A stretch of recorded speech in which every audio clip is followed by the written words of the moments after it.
Unit 1 start करवाऊंगी, ठीक है। Unit 2, 3, 4 हम पढ़ चुके।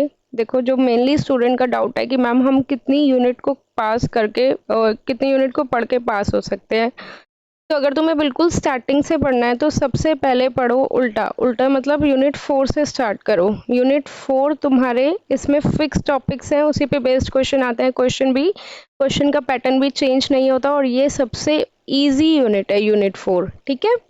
अब इसमें से मैंने बताया था, मैं इंपॉर्टेंट भी बता देती हूँ कि एक क्वेश्चन आता है तुम्हारा टाई सेट का या फिर आता है कट सेट का। अगर नॉर्मल क्वेश्चन दिए पेपर में तो तुम कर जाओगे, थोड़ा सा भी हाई लेवल कर दिया तो तुम अटक जाओगे इन क्वेश्चंस में। तो इसीलिए तुम यूनिट 3 और यूनिट 4 को ये मत सोचो कि हम लास्ट की 2 यूनिट पढ़ जाएंगे और पास हो जाएंगे, क्योंकि इसमें से ये मॉडिफिकेशन कर देते हैं। तो उसके लिए तुम्हें थोड़ी सी यूनिट 2 पढ़नी पड़ेगी और थोड़ी सी यूनिट 1 भी पढ़नी पड़ेगी। इन दोनों यूनिट्स को तुम कंप्लीटली नहीं छोड़ सकते।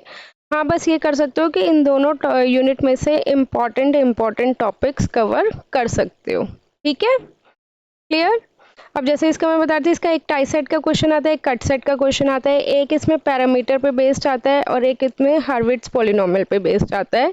3 क्वेश्चन हो गए 5-5 नंबर के, मेनली इम्पॉर्टेंट। अब इसमें अगर यूनिट 3 की बात करें तो मेश या नॉडल में से एक क्वेश्चन आएगा, थेवेनिन या नॉर्टन में से एक क्वेश्चन आएगा, रेजोनेंट फ्रीक्वेंसी का एक क्वेश्चन आएगा, स्टार डेल्टा पे बेस्ड एक क्वेश्चन आ भी सकता है और नहीं भी आ सकता। यूनिट 2 का भी मैंने बता दिया था तुम्हें। अब हम स्टार्ट करते हैं यूनिट 1, ठीक है, क्लियर। अब यूनिट 1 में हमारे पास जो पहले वाला क्वेश्चन के पैटर्न है उसके अकॉर्डिंग क्या क्वेश्चंस देखे हुए हैं। एक क्वेश्चन जो हर बार आया हुआ है वो है तुम्हारा वेवफॉर्म सिंथेसिस का। देखा होगा तुमने पेपर में भी। वेवफॉर्म सिंथेसिस में ये क्या करते हैं, इस टाइप के ये कुछ भी वेवफॉर्म बना देते हैं और वेवफॉर्म बना के तुमसे पूछते हैं कि इस पे बेस्ड तुम्हें क्या लिखनी है, इक्वेशन लिखनी है, ठीक है।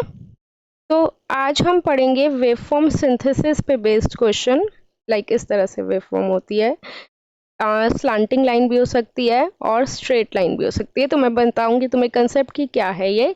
इस टॉपिक वो बुक बोलते हैं वेवफॉर्म सिंथेसिस, ठीक है। तो सबसे पहले तुम्हें फंक्शंस पता होने चाहिए, जो मैं ऑलरेडी यूनिट 2 में डिस्कस कर चुकी हूँ। हाँ, ठीक है। एक होता है हमारे पास इम्पल्स फंक्शन, एक होता है रैंप फंक्शन और एक होता है स्टेप फंक्शन। तो जो वेवफॉर्म सिंथेसिस में है हमारे पास सिर्फ 2 फंक्शन काम में आएंगे। एक आएगा रैंप फंक्शन और एक आएगा हमारे पास स्टेप फंक्शन, ठीक है। अब कोई मुझे बताएगा रैंप फंक्शन को हम किससे डिनोट करते थे, जिसने पढ़ा हुआ है यूनिट 2 में। रैंप फंक्शन को हम किससे डिनोट करते थे, आर टी से। और स्टेप फंक्शन को हम किससे डिनोट करते थे, यू ऑफ टी से, राइट। यही था। रैंप फंक्शन में क्या था, इसके आउटपुट स्ट्रेट लाइन, मतलब ऐसे इंक्रीजिंग स्लोप की तरफ। कि ये क्या कह रहा है कि जैसे जैसे टाइम बढ़ रहा है वैसे वैसे तुम्हारी उसके अकॉर्डिंग आउटपुट इंक्रीज हो रही है। और स्टेप फंक्शन में क्या आती थी आउटपुट, t ग्रेटर देन 0 के बाद तुम्हारी आउटपुट है और उससे पहले तुम्हारे पास आउटपुट नहीं है, राइट। तो बेसिक चीज तुम्हें बस यहाँ पे ये जाननी है कि अगर स्लांटिंग लाइन होगी तो वो कौन सा फंक्शन है, रैंप फंक्शन है। और अगर इस तरह से स्ट्रेट लाइन होगी या फिर ऐसे स्ट्रेट लाइन होगी तो वो कौन सा फंक्शन है, स्टेप फंक्शन है। क्लियर ये चीज। अब सपोज तुम्हारे पास, मैं एक एग्जांपल से बताती हूँ। तुम्हें ये दिया हुआ है क्वेश्चन,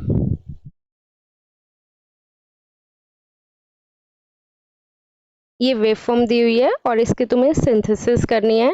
ये सपोज -2 है, ये सपोज -1 है, ये 0 है, ये 2 है, ठीक है। ये वाला पॉइंट x एक्सिस पे 1 है और ये क्या है, 2 है। तो x एक्सिस पे बेसिकली क्या होता है हमारे पास टाइम, और यहाँ पे ये क्या होता है, फंक्शन होता है f of t। f of t कोई भी फंक्शन हो सकता है, रैंप फंक्शन भी हो सकता है और स्टेप फंक्शन भी हो सकता है, ठीक है। तो सबसे फर्स्ट स्टेप हमें क्या बनानी होगी, टेबल बनानी होगी, टेबल बना लो। उस टेबल में हमें क्या लिखना है, मैग्नीट्यूड, बिफोर और आफ्टर, और उसके बाद चेंज। ठीक है, तो तुम्हें बेसिकली हर एक पॉइंट पे क्या देखना है, मैग्नीट्यूड देखना है। लाइक सपोज मैं स्टार्टिंग से कर रही हूँ, सबसे पहले तुम्हें ये देखना है कि हमारा फंक्शन कौन सा है। तुम देख सकते हो कि यहाँ पे हर जगह क्या है, एक स्टैंडिंग लाइन है। अगर स्टैंडिंग लाइन है तो वो कौन सा फंक्शन होगा, स्टेप फंक्शन होगा। और स्टेप फंक्शन को हम किससे डिनोट करते हैं, u ऑफ t से डिनोट करते हैं। Clear, first step. अगर तुम्हारे पास इस तरह से स्लांटिंग लाइन आ रही होगी तो इसका मतलब या तो इंक्रीजिंग में होगी या डिक्रीजिंग में होगी। इसका मतलब वो कौन सा फंक्शन है, रैंप फंक्शन है। और रैंप फंक्शन को हम r ऑफ t से डिनोट करते हैं। ये चीज़ क्लियर है कि अगर स्ट्रेट लाइन आ रही है तो स्टेप फंक्शन है, स्टेप फंक्शन को हम u ऑफ t से डिनोट करेंगे। स्लांटिंग लाइन आ रही है तो r ऑफ t से डिनोट करेंगे। तो मैं सबसे पहला एग्जांपल तुम्हें स्टेप फंक्शन का बता रही हूँ, ये वाला इजी होगा तुम्हारे लिए समझने के पॉइंट ऑफ व्यू से।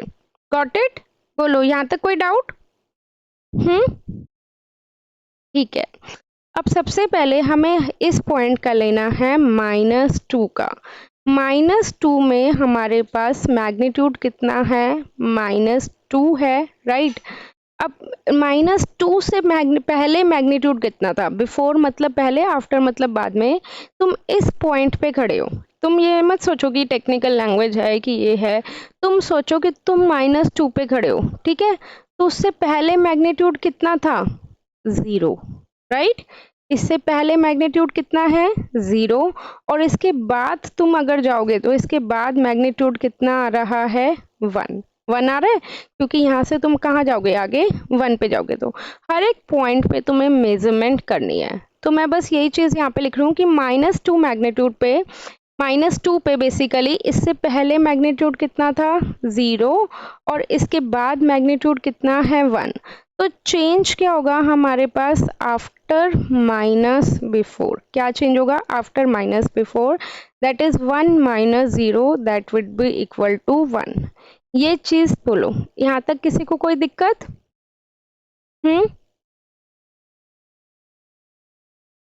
क्लियर है, ठीक है।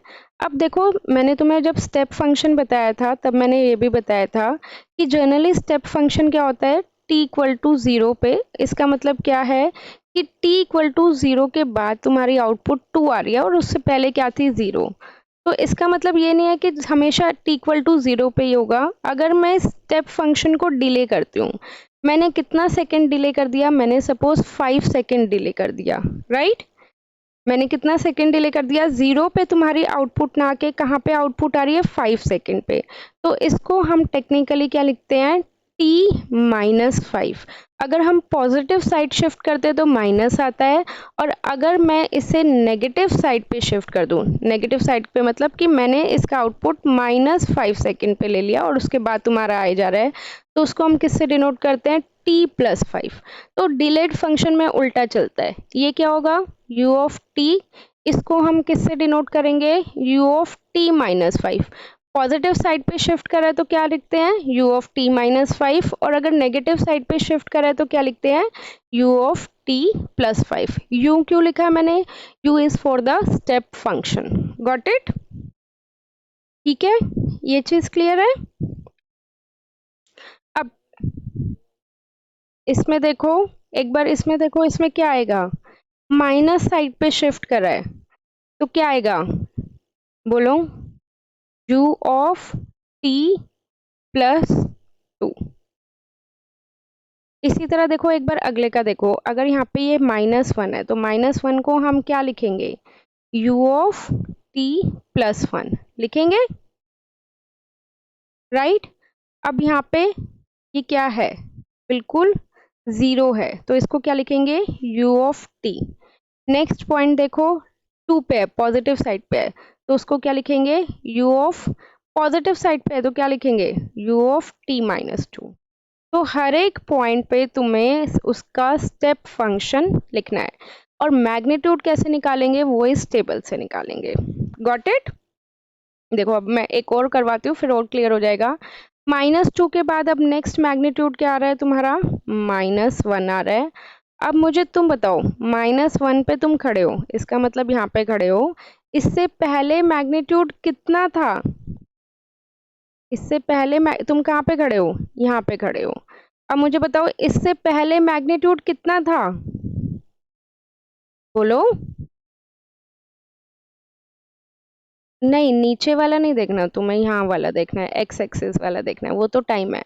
मैग्नीट्यूड तुम्हें कैलकुलेट करना है, टाइम वाला काम तुमने कर लिया, u(t+2, t+1, t(t-2), अब तुम्हें मैग्नीट्यूड वाला काम करना है।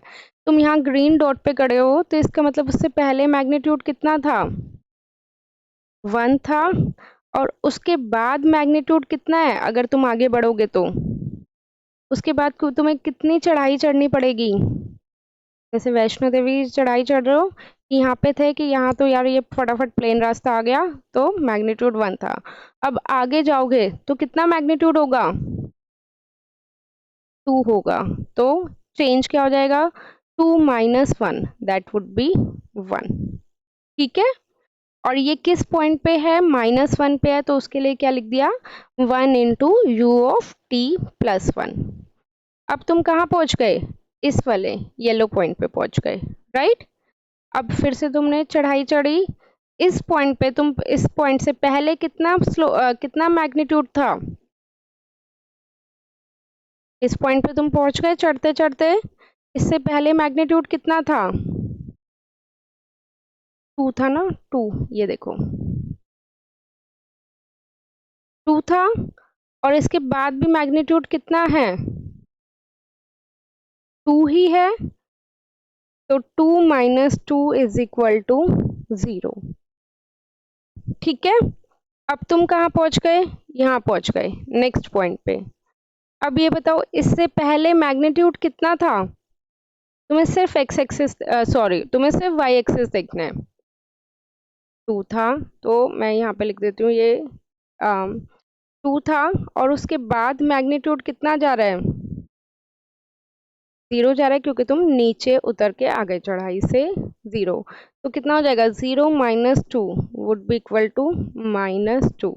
तो इनको कंबाइन करके लिख दो, फर्स्ट टर्म क्या थी, 1 u(t+2), उसके बाद +1 u(t+1), फिर 0 इंटू यू टी 0 ही रहेगा, उसको लिखने की ज़रूरत नहीं है, then -2 into u(t-2). This is your full and final answer for the waveform synthesis।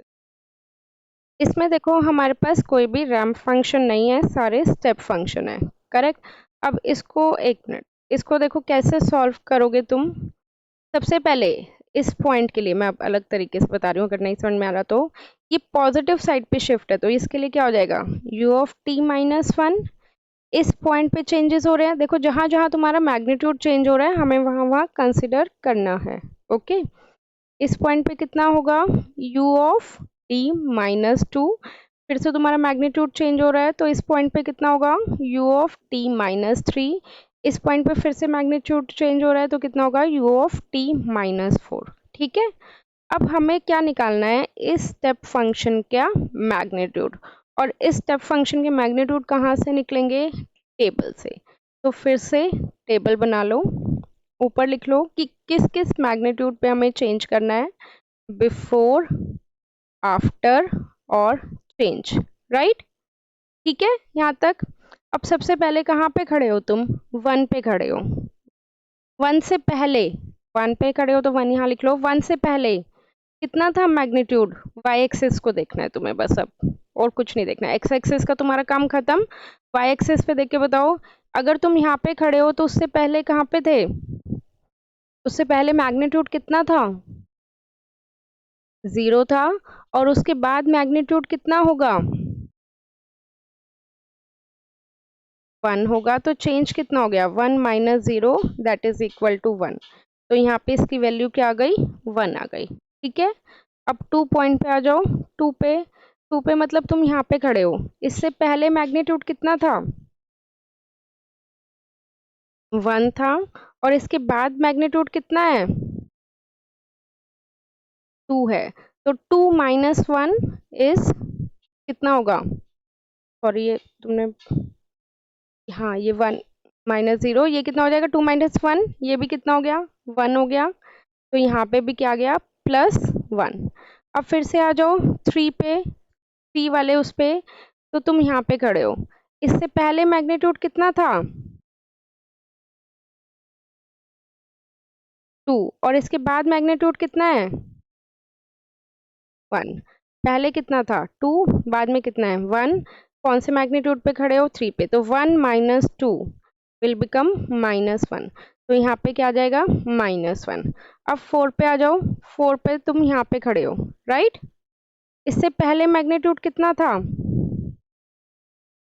और इसके बाद मैग्नीट्यूड कितना है 0। पहले 1 था फिर 0, तो 0 माइनस 1 विल बिकम -1। तो ये आ गया -1। ये कौन से मैग्नीट्यूड के लिए है 4 के लिए।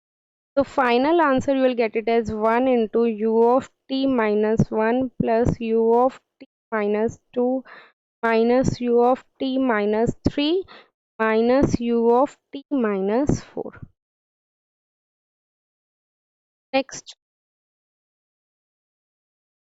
नीचे पे माइनस का मैग्नीट्यूड है माइनस। तो देखो सबसे पहले तो मैं एक्स एक्सिस का लेके काम खत्म कर दो। एक कहाँ पे चेंज हो रहा है 0 पे, 0 पे मतलब यू ऑफ टी। फिर कहाँ चेंजेस हो रहे हैं 2 पे, तो पॉजिटिव साइड में है तो क्या हो जाएगा यू ऑफ टी माइनस 2। फिर कहाँ चेंजेस हो रहे हैं 3 पे, तो यू ऑफ टी माइनस 3। फिर कहाँ चेंजेस हो रहे हैं 5 पे, फिर क्या हो जाएगा ये यू ऑफ टी माइनस 5। ठीक है। अब इसके मैग्नीट्यूड के लिए तुम्हें क्या करना होगा, टेबल बनानी होगी, और फिर तुम्हारा सिर्फ एक्स एक्सिस का ही काम रह जाएगा। तो ऐसे रफ टाइप पे टेबल बना लेना, ऊपर लिखना मैग्नीट्यूड, बिफोर, आफ्टर और चेंज। तो इस पॉइंट पे खड़े हो, चलो एक बार खुद करो फिर मैं बताऊंगी। मैंने टेबल बनाई है, क्रॉस चेक करो। इसके according 1 of U T minus 3 you of t minus 2, then my +4 2 of t minus 3, then -2 2 of t minus 5। इसमें देखो तुम्हारे स्टेप फंक्शन भी इंक्लूड है और रैंप फंक्शन भी इंक्लूड है। सबसे पहले तुम्हें एक चीज़ जो जाननी है, जब भी स्टेप फंक्शन होगा तो ऐसे लाइन होगी, u ऑफ t से डिनोट करते हैं। तो इस केस में हम क्या देखते हैं, मैग्नीट्यूड को चेक करते हैं कि पहले मैग्नीट्यूड कितना था और बाद में मैग्नीट्यूड कितना है। अगर तुम्हारे पास रैंप फंक्शन होगा तो उसकी लाइन या तो ऐसे होगी या ऐसे होगी। उसको हम आर ऑफ टी से डिनोट करते हैं और उसका हम स्लोप चेक करते हैं, ठीक है? अब रैंप फंक्शन में जैसे ऐसे होगी, मतलब ऊपर की तरफ जा रहे हो, तो इसका मतलब वो स्लोप क्या होगा, इंक्रीजिंग स्लोप होगा, वो हमेशा पॉजिटिव में होगा। अगर इस तरह से होगी तो इसका मतलब नीचे की तरफ जा रहे हो, नीचे की तरफ जा रहे हो तो डिक्रीजिंग स्लोप होगा, तो किस में होगा, नेगेटिव में होगा। अगर इसी दौरान बीच में एक स्ट्रेट लाइन ऐसे हॉरिजॉन्टल में आ रही है, तो इसका मतलब इसका स्लोप कितना होगा, हमेशा 0। ठीक है। ऐसे लाइन स्टेप फंक्शन ये हो या ये हो, तो इसका मतलब रैंप फंक्शन। अब इसमें देखो तुम्हारे पास कितने मैग्नीट्यूड पे चेंज हो रही है आउटपुट। एक है ए पे, तो क्या आ जाएगा यू ऑफ टी माइनस ए। फिर 2a पे हो रही है तो क्या आ जाएगा you of t minus 2a। फिर 3a पे हो रही है तो क्या आ जाएगा you of t minus 3a। ठीक है, यहाँ तक कोई दिक्कत। अब इसके बाद इस पॉइंट पे u of t minus 3a पे तुम्हारा स्टेप से क्या हो रहा है, रैंप पे चेंज हो रहा है। क्योंकि यहाँ तक क्या था, स्टेप था। जब भी स्टेप से रैंप में चेंज होगा या फिर रैंप से स्टेप में चेंज होगा, तो उस पॉइंट पे दोनों ही तुम कंसिडर करोगे। ये वाला पॉइंट आ गया तुम्हारा स्टेप के लिए, एक और बार लिखना पड़ेगा u of t minus 3a। इस वाले को बनाओगे तुम स्लोप के अकॉर्डिंग, रैंप के अकॉर्डिंग, वो मैं बताऊंगी कैसे। बस ऐसे इसे 2 बार लिख लेना, क्योंकि ये स्टेप से किस में चेंज हो रहा है, रैंप में। मैक्सिमम स्टूडेंट्स यहाँ मिस्टेक करते हैं, वो एक ही बनाते हैं, तो इसलिए तुम पहले ही बना लेना। हाँ आर आ जाएगा एक स्टेप के लिए, हाँ सॉरी यहाँ पे आर आ जाएगा। ठीक है। अब भी हो गया टी माइनस थ्री है। उसके बाद 4a पे तुम्हारा चेंज हो रहा है, देखो पहले स्लोप कुछ और था फिर कुछ और है, तो ये भी आ जाएगा रैंप ऑफ -4a। और लास्ट में 5a आ जाएगा, तो रैंप ऑफ -5a। तो तुम्हारा अब x एक्सिस का काम क्या हो गया, खत्म हो गया। ठीक है, अब y एक्सिस के काम के लिए हमें क्या बनानी पड़ेगी, टेबल बनानी पड़ेगी, जैसे हम बनाते हैं मैग्नीट्यूड, फिर वही बिफोर, आफ्टर और चेंज। सबसे पहले यूनिट स्टेप है तो मैं मैग्नीट्यूड लिख रही हूँ, और अगर रैंप आ जाएगा तो हम क्या मेजर करेंगे, स्लोप मेजर करेंगे। सबसे पहले अगर देखोगे u ऑफ टी भी आएगा स्टार्टिंग से। u ऑफ टी, इस पॉइंट पे तुम खड़े हो, इससे पहले स्लोप कितना था, सॉरी मैग्नीट्यूड कितना था, 0, और उसके बाद मैग्नीट्यूड कितना है, 1। तो चेंज कितना हो गया, 1 माइनस 0। अब इसके बाद तुम कहाँ पे खड़े हो, ए पे, राइट, ए पे। अब मुझे बताओ इस पहले मैग्नीट्यूड कितना था, और इसके बाद मैग्नीट्यूड कितना है, 2 है। पहले 1 था, फिर 2 है, तो 2 minus 1 that would equal to 1। ठीक है, अब उसके बाद तुम कहाँ पे खड़े हो, 2a पे, 2a पे मतलब यहाँ पे। इससे पहले मैग्नीट्यूड कितना था, बोलो, इससे पहले मैग्नीट्यूड कितना था, 2, और इसके बाद मैग्नीट्यूड कितना है, तो कितना आ जाएगा, -1 -2 दैट विल बिकम -3। ठीक है, अब तुम कहाँ खड़े हो, 3a पे। 3a से पहले मैग्नीट्यूड कितना था, -1, और 3a के बाद मैग्नीट्यूड कितना है, मैग्नीट्यूड देखना है अभी, 2 है, ये 2 वाले पे जा रहा है। ठीक है, पहले कितना था, -1, और फिर कितना है, 2, कितना हो जाएगा, 2 minus of -1 will become +3। Correct, यहाँ तक कोई डाउट, ठीक है। अब इसकी अगर मैं यहाँ पे वैल्यू पुट करूँ, 1 ऑफ यू टी, ये 1 ऑफ यू टी हो जाएगा। ए पे क्या है, 1 है, तो ये भी 1 हो जाएगा, प्लस कर दो। 2a पे क्या है, -3 है, तो -3 यू ऑफ टी -3 हो जाएगा। और 3a पे क्या है, 3 है, तो ये कितना हो जाएगा, +3 ऑफ u ऑफ t -3। यहाँ तक जो हमने करा है, ये हमने स्टेप फंक्शन करा है। यहाँ तक किसी को कोई डाउट हो तो बोलो, उसके बाद मैं रैंप फंक्शन बताऊंगी। कोई प्रॉब्लम किसी को? अब देखो स्टेप रैंप फंक्शन में हम क्या करते हैं, स्लोप निकालते हैं। सबसे पहले ये तुम जैसे नीचे से ऊपर जा रहे हो तो इसका स्लोप क्या है, प्लस है। ये ऊपर से नीचे जा रहा है तो इसका स्लोप क्या है, माइनस है। अब इसका स्लोप कैसे निकालोगे, तुम्हें पता है कैसे निकालते हैं, y axis divided by x axis. तो इस पॉइंट पे और इस पॉइंट के मैग्नीट्यूड का डिफरेंस कितना होगा, जैसे कभी निकाला था ना मैथ्स में, स्लोप कैसे निकालते थे, y2 minus y1 divided by x2 minus x1 is equal to m क्या होता था, स्लोप होता था। तो अब यहाँ पे ये वाला पॉइंट मान लो तुम x1 y1, और ये वाला पॉइंट मान लो तुम x2 y2, राइट। अगर x1 y1 मान लोगे तो यहाँ पे क्या है, ये 3a, और y क्या है, x तो ये है, और y क्या है, 0 हो गया। और अगर x2 y2 मानोगे तो ये क्या हो गया, 4a, राइट, और y कितना हो गया, इस पॉइंट से इस पॉइंट तक 2। तो अब इसका स्लोप निकाल के बताओ मुझे क्या आ रहा है। देखो मैं डायरेक्ट बता रही हूँ, वो वाला समझ में नहीं आया तो मैंने बताया y axis divided by x axis, right. ऊपर जा रहा है तो प्लस, y एक्सिस में कितना डिफरेंस है, 2 और 0 का, यहाँ पे ये 2 है और यहाँ पे 0, तो ये कितना हो जाएगा, 2। y एक्सिस में कितना डिफरेंस, x एक्सिस में कितना डिफरेंस है, 4a माइनस 3a, तो 2/a। यहाँ पे आ जाओगे तो ये कितना हो जाएगा, -2/a। स्लोप निकाला है मैंने सिंपल। सबसे पहले देखो y एक्सिस का पॉइंट, y एक्सिस का क्या है, 2 है, और यहाँ पे 0 है, तो 2 माइनस 0 2। उसके बाद मैंने निकाला है x एक्सिस का पॉइंट, तो इस पॉइंट पे 4a है और इस पॉइंट पे 3 है, तो 4a माइनस 3a कितना हो गया, a हो गया, राइट।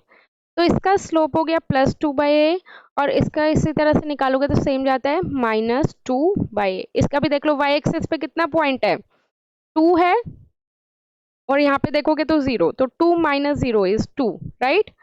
और उसके बाद यहाँ पे देखोगे तो इस पॉइंट पे कितना है, 4a, और इस पॉइंट पे कितना है, 5a, तो 4a minus 5a is -a, तो इसीलिए इसका स्लोप कितना हो गया, -2/a। यहाँ तक अब देखो, अब हमें इस पॉइंट का स्लोप देखना है, स्लोप देखना है, मैग्नीट्यूड नहीं देखना। 3a पे तुम खड़े हो, फिर से मैंने क्या लेना है 3a, क्योंकि चेंज हो रहा है स्टेप से रैंप। 3a पे तुम खड़े हो, उससे पहले स्लोप कितना था, ये था।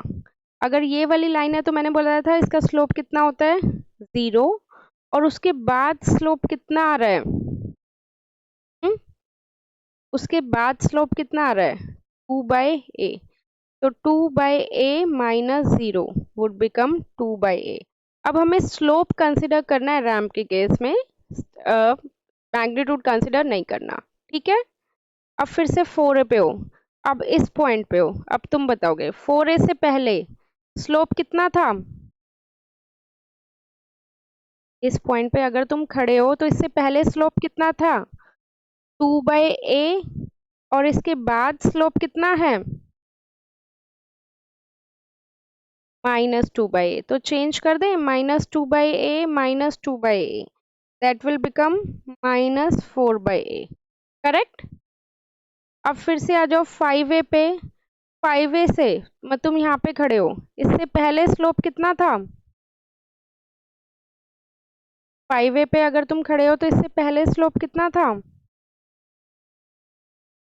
बोलो -2/a, और उसके बाद स्लोप कितना है, एक ऐसे स्ट्रेट लाइन जा रही है हॉरिजॉन्टल, तो 0। तो कितना हो जाएगा, 0 of -2/a, that will become +2/a। तो यहाँ पे लिख दो इसका 3u(t), 3 - a हो गया, कहाँ से नहीं लिखा था 3 के रैम से, तो ये कितना हो गया +2/a, ये कितना हो गया -4/a, और ये कितना हो गया हमारे पास माइनस माइनस प्लस हो गया, तो +2/a r(t) - 5a। तो फाइनल आंसर मैं यहाँ पे लिख रही हूँ, क्या आएगा u(t) plus u(t - a) -3u(t - 2a) plus 3u(t - 3a), ये स्टेप का, +2/a रैम्प(t - 3a) -4/a रैम्प(t - 4a) +2/a रैम्प(t - 5a). This is the answer. ये तुम्हारे पास -2 है, सॉरी, ये तुम्हारा होमवर्क में है, इसमें स्टेप और रैम्प मिक्स है। ओके, ये वाला ट्राई करना, ये वाला कर लिया तो तुम्हारा आंसर आ जाएगा, मतलब तुम्हें आगे कंसेप्ट समझ। और ये अगर नहीं हुआ तो तुम्हें दिक्कत है। इसका मैं आंसर दे देती हूँ तुम्हें, 1/2 r(t+2) plus u(t - 1/2 r(t). Got it.